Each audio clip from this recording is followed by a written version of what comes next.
नल और दमयंती की प्रेम कथा। अर्जुन जब अस्त्र प्राप्त करने के लिए इंद्रलोक चले गए, तब पांडव काम्यक वन में निवास कर रहे थे। वे राज्य के नाश और अर्जुन के वियोग से बड़े ही दुखी हो रहे थे।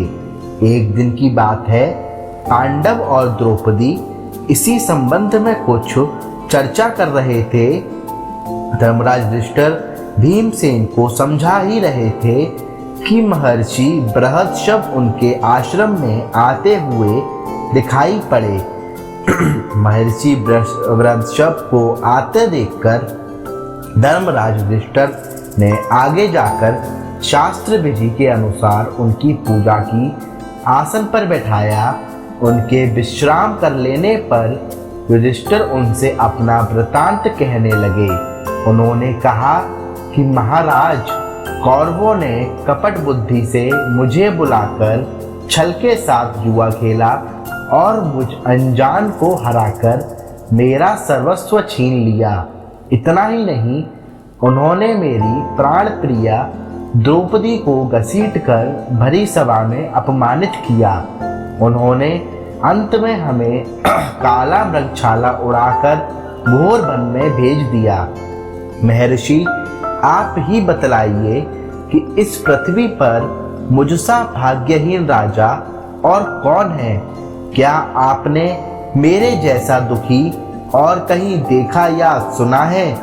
महर्षि बृहस्पति ने कहा, धर्मराज, आपका यह कहना ठीक नहीं है कि मुझसा दुखी राजा और कोई नहीं हुआ, क्योंकि मैंने तुमसे भी अधिक दुखी और मंदभाग्य राजा का वृतांत जानता हूँ। तुम्हारी इच्छा हो तो मैं सुनाऊं। धर्मराज युधिष्ठिर के आग्रह करने पर महर्षि ने कहना प्रारंभ किया। दमयंती का स्वयंवर और नल दमयंती का विवाह। निषद देश में वीरसेन के पुत्र नल नाम के एक राजा हो चुके हैं। वे बड़े गुणवान, परम सुंदर, सत्यवादी, जितेंद्रिय, सबके प्रिय, वेदज्ञ एवं ब्राह्मण थे। उनकी सेना बहुत बड़ी थी। वे स्वयं अस्त्र विद्या में बहुत निपुण थे। वे वीर योद्धा, उदार और प्रबल पराक्रमी भी थे। उन्हें जुआ खेलने का भी कुछ कुछ शौक था। उन दिनों विदर्भ देश में भीम नाम के एक राजा का राज्य करते थे। वे भी नल के समान ही सर्वगुण संपन्न और पराक्रमी थे। उन्होंने दमन ऋषि को प्राप्त करके उनके 4 संतान प्राप्त की थी और 3 पुत्र और 1 कन्या। पुत्रों के नाम थे दम, दांत और दमन। पुत्री का नाम था दमयंती। दमयंती लक्ष्मी के समान रूपवती थी। उसके नेत्र विशाल थे। देवताओं और यक्षों में भी वैसी सुंदरी कन्या कहीं देखने में नहीं आती थी। उन दिनों कितने ही लोग विदर्भ से निषद देश में आते और राजा नल के सामने दमयंती के रूप और गुण का बखान करते। निषद देश से विदर्भ में जाने वाले भी दमयंती के सामने राजा नल के रूप और गुण का बखान करते। इससे दोनों के हृदय में पारस्परिक अनुराग अंकुरित हो गया। एक दिन राजा नल ने अपने महल के उद्यान में कुछ हंसों को देखा। उन्होंने हंसों को पकड़ लिया। हंसों ने कहा, आप मुझे छोड़ दीजिए, तो हम लोग दमयंती के पास जाकर आपके गुणों का ऐसा वर्णन करेंगे कि वह आपको अवश्य ही वर लेगी। नल ने हंसों को छोड़ दिया। वे सब उड़कर विदर्भ देश में चले गए। दमयंती ने अपने हंसों को देखकर बहुत प्रसन्न हुई और उसने हंसों को पकड़ने के लिए उनकी ओर दौड़ने लगी। दमयंती जिस हंस को पकड़ने के लिए दौड़ती, वही बोल उठता कि अरे दमयंती, निषद देश में एक नल नाम का राजा है। वह अश्विनी कुमार के समान सुंदर है। मनुष्यों में उसके समान सुंदर और कोई नहीं है। वह मानो मूर्तिमान कामदेव है। यदि तुम उसकी पत्नी हो जाओ तो तुम्हारा जन्म और रूप दोनों सफल हो जाए। हम लोगों ने देवता, गंधर्व, मनुष्य, सर्प और राक्षसों को घूम घूम कर देखा है। नल के समान सुंदर पुरुष कहीं देखने में नहीं आया। जैसे तुम स्त्रियों में रत्न हो, वैसे ही नल पुरुषों में भूषण है। तुम दोनों की जोड़ी बहुत ही सुंदर होगी। दमयंती ने कहा, हंस, तुम नल से भी ऐसी ही बात कहना। हंस ने निषाद देश में लौटकर नल से दमयंती का संदेश कह दिया। दमयंती हंस के मुंह से राजा नल की कीर्ति सुनकर उनसे प्रेम करने लगी। उसकी आसक्ति इतनी बढ़ गई कि वह रात दिन उनका ही ध्यान करती रहती। शरीर धूमिल और दुबला हो गया। वह दीन सी दिखने लगी। सखियों ने दमयंती के हृदय का भाव ताड़कर विदर्भ राज से निवेदन किया कि आपकी पुत्री अस्वस्थ हो गई है। राजा भीम ने अपनी पुत्री के संबंध में बड़ा विचार किया। अंत में वह इस निर्णय पर पहुंचा कि मेरी पुत्री विवाह योग्य हो गई है, इसीलिए इसका स्वयंवर कर देना चाहिए।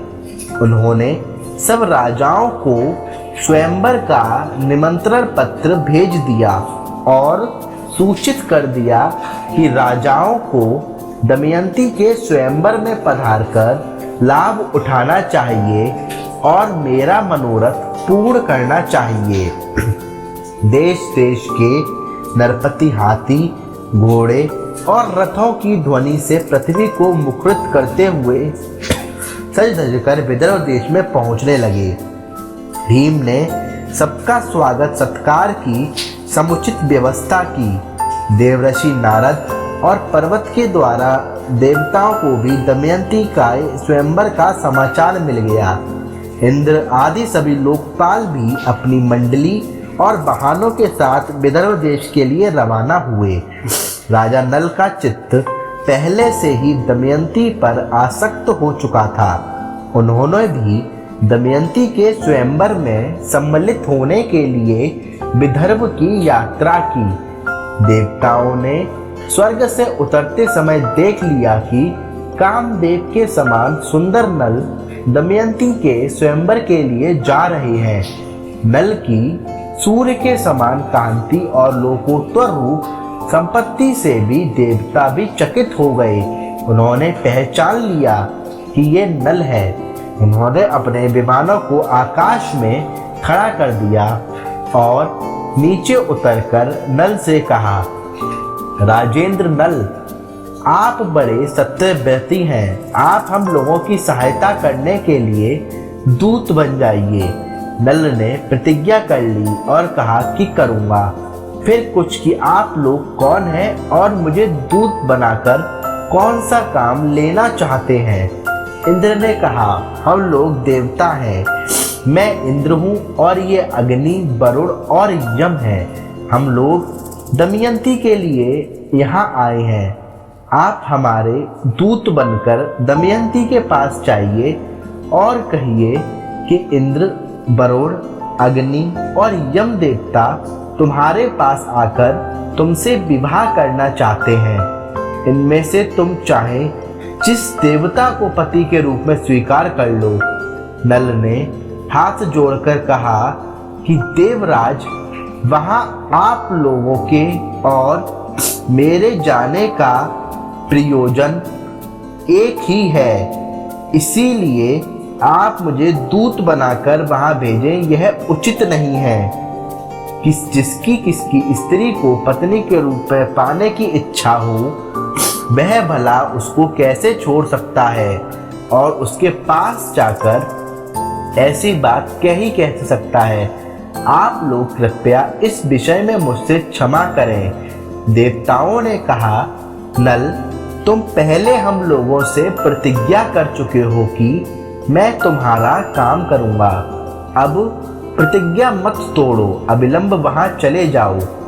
नल ने कहा, राजमहल में निरंतर कड़ा पहरा रहता है, मैं कैसे जा सकूंगा।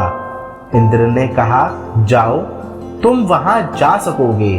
इंद्र की आज्ञा से नल ने राजमहल में बेरोक टोक प्रवेश करके दमयंती को देखा। दमयंती और सखियां भी उसे देखकर अवाक रह गईं। वे इस अनुपम सुंदर पुरुष को देखकर मुग्ध हो गईं और लज्जित होकर कुछ ना बोल सकी। दमयंती ने अपने को संभालकर राजा नल से कहा, वीर, तुम देखने में बड़े सुंदर और निर्दोष जान पड़ते हो। पहले अपना परिचय बताओ। तुम यहाँ किस उद्देश्य से आए हो और यहाँ आते समय द्वारपालों ने तुम्हें देखा क्यों नहीं? उनसे तनिक भी चूक हो जाने पर मेरे पिता उन्हें बड़ा कड़ा दंड देते हैं। नल ने कहा, कल्याणी, मैं नल हूँ, लोकपालों का दूत बनकर तुम्हारे पास आया हूँ। सुंदरी, इंद्र, अग्नि, वरुण और यम, ये चारों देवता तुम्हारे साथ विवाह करना चाहते हैं। तुम इनमें से किसी एक देवता को अपने पति के रूप में वरण कर लो। यही संदेश लेकर मैं तुम्हारे पास आया हूँ। उन देवताओं के प्रभाव से ही जब मैं तुम्हारे महल में प्रवेश करने लगा तब मुझे कोई देख नहीं सका। मैंने देवताओं का संदेश कह दिया। अब तुम्हारी जो इच्छा हो करो। दमयंती ने बड़ी श्रद्धा के साथ देवताओं को प्रणाम करके मंद मंद मुस्कुराकर नल से कहा, नरेंद्र, आप मुझे प्रेम दृष्टि से देखिए और आज्ञा कीजिए कि मैं यथाशक्ति आपकी क्या सेवा करूं। मेरे स्वामी, मैंने अपना सर्वस्व और अपने आप को भी आपके चरणों में सौंप दिया है। आप मुझ पर विश्वासपूर्ण प्रेम कीजिए। जिस दिन से मैंने हंसों की बात सुनी है उस दिन से मैं आपके लिए व्याकुल हूँ। आपके लिए ही मैंने राजाओं की भीड़ इकट्ठी की है। यदि आप मुझ दासी की प्रार्थना अस्वीकार कर देंगे तो मैं विष खाकर, आग में जलकर, पानी में डूबकर या फांसी लगाकर आपके लिए मर जाऊंगी। राजा नल ने कहा, जब बड़े बड़े लोकपाल तुम्हारे प्रणय संबंध के प्रार्थी हैं तब तुम मुझ मनुष्य को क्यों चाह रही हो? उन ऐश्वर्यशाली देवताओं के चरण रेणु के समान भी तो मैं नहीं हूँ। तुम अपना मन उन्हीं में लगाओ। देवताओं को अप्रिय करने से मनुष्य की मृत्यु हो जाती है। तुम मेरी रक्षा करो और उनको वरण कर लो। नल की बात सुनकर दमयंती घबरा गई और उसके दोनों नेत्रों में आंसू छलक आए। वह कहने लगी, मैं सब देवताओं को प्रणाम करके आपको ही पतिवरण के रूप में वरण कर रही हूँ। यह मैं सत्य शपथ खा रही हूँ। उस समय दमयंती का शरीर कांप रहा था, हाथ जुड़े हुए थे। राजा नल ने कहा, अच्छा, तुम अब ऐसा ही करो, परंतु यह तो बतलाओ कि मैं यहाँ उनका दूत बनकर संदेश पहुँचाने आया हूँ। यदि इस समय मैं अपना स्वार्थ बनाने लगूं तो कितनी बुरी बात है। मैं अपना स्वार्थ तो तभी बना सकता हूँ यदि वह धर्म के विरुद्ध ना हो। तुम्हें भी ऐसा ही करना चाहिए। दमयंती ने गदगद कंठ से कहा, नरेश्वर, इसके लिए एक निर्दोष उपाय है। उसके अनुसार काम करने पर आपको कोई दोष नहीं लगेगा। वह उपाय है कि आप लोकपालों के साथ स्वयंवर मंडप में आवे। मैं उनके सामने ही आपको वरण कर लूंगी, तब आपको दोष नहीं लगेगा। अब राजा नल देवताओं के पास आए। देवताओं के पूछने पर उन्होंने कहा, मैं आप लोगों की आज्ञा से दमयंती के महल में गया। बाहर बूढ़े द्वारपाल पहरा दे रहे थे, परंतु उन्होंने आप लोगों के प्रभाव से मुझे नहीं देखा। केवल दमयंती और उसकी सखी ने मुझे देखा, वे आश्चर्य में पड़ गई। मैंने दमयंती के सामने आप लोगों का वर्णन किया, परंतु वह तो आप लोगों को ना चाहकर मुझे ही वर्ण करने पर तुली हुई है। उसने कहा है कि सब देवता आपके साथ स्वयंवर में आ गए, मैं उनके सामने ही आपको वर्ण कर लूंगी, इसमें आपको दोष नहीं लगेगा। मैंने आप लोगों के सामने सब बातें कह दी, अंतिम प्रमाण आप लोग ही हैं। राजा भीम ने शुभ मुहूर्त में स्वयंवर का समय रखा और लोगों को बुलावा भेजा। सब राजा अपने अपने निवास स्थान से आकर स्वयंवर मंडप में यथा स्थान बैठने लगे। पूरी सभा राजाओं से भर गई। जब सब लोग अपने आसन पर बैठ गए, तब सुंदरी दमयंती अपनी अंगकांति से राजाओं के मन और नेत्रों को अपनी ओर आकर्षित करती हुई मंडप में आ गईं। राजाओं का परिचय दिया जाने लगा। दमयंती एक एक को देखकर आगे बढ़ने लगी। आगे एक ही स्थान पर नल के समान आकार और वेशभूषा के 5 राजा इकट्ठे बैठे हुए थे। दमयंती को संदेह हो गया। वह राजा नल को नहीं पहचान सकी। वह जिसकी ओर देखती वह नल ही जान पड़ता।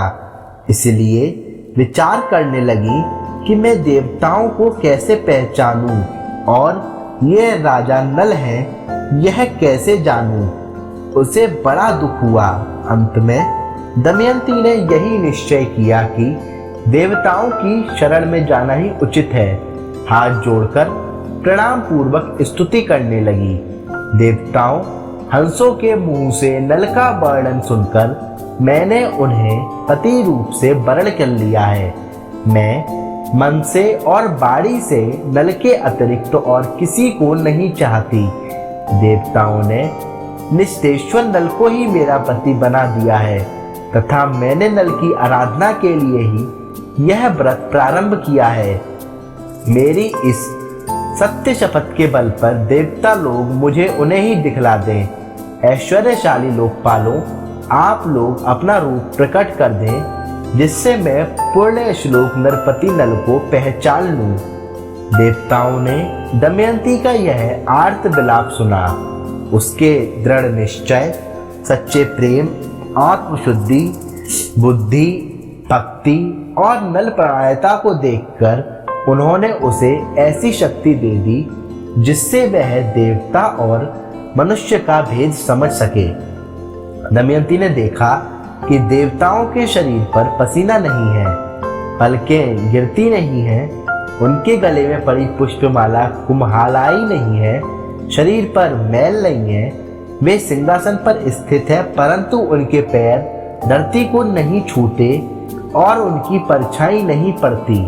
इधर नल के शरीर की छाया पड़ रही है, माला कुम्हाला गई है, शरीर पर कुछ धूल और पसीना भी है, पलकें बराबर गिर रही हैं और धरती छूकर स्थित है।